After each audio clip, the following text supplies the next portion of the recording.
The views now of Jonathan Portes, who's director of the National Institute of Economic and Social Research, and joins us. Essentially, she's saying really that there's a cosy kind of Westminster consensus about austerity that she doesn't like. Well, I think she's right in the sense that both parties have accepted or all the main parties have accepted the need for deficit reduction. Although there is still a significant difference. Labour would cut the deficit considerably more slowly and would spend considerably more. What she's saying is that even that is not enough and that we could afford to spend even more than Labour are planning. That would mean more borrowing and a somewhat higher deficit, but it would also mean considerably less in the way to the sorts of cuts in public services that are implied by Conservative plans. And I suppose it's interesting and it's important because there's a lot of speculation with the way the opinion polls are at the moment, that conceivably the Scottish National Party could be doing some sort of coalition deal with the Labour Party after the next election.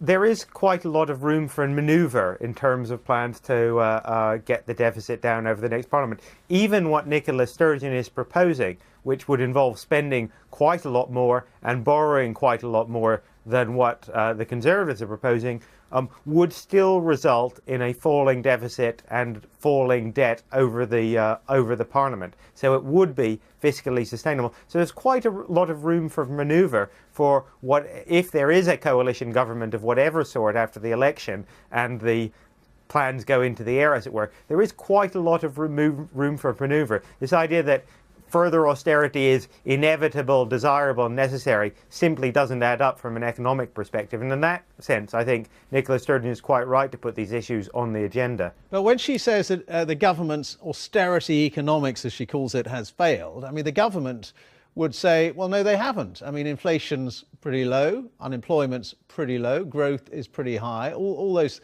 key indicators are actually pretty good. Well, no, I think that's quite wrong. She correctly pointed out that per capita GDP, that is, the amount per person that we make as a country, is actually below the level it was in 2008. That is quite unprecedented in British economic history, that 6 or 7 years now after the start of a recession, we'd be poorer than we were at the beginning.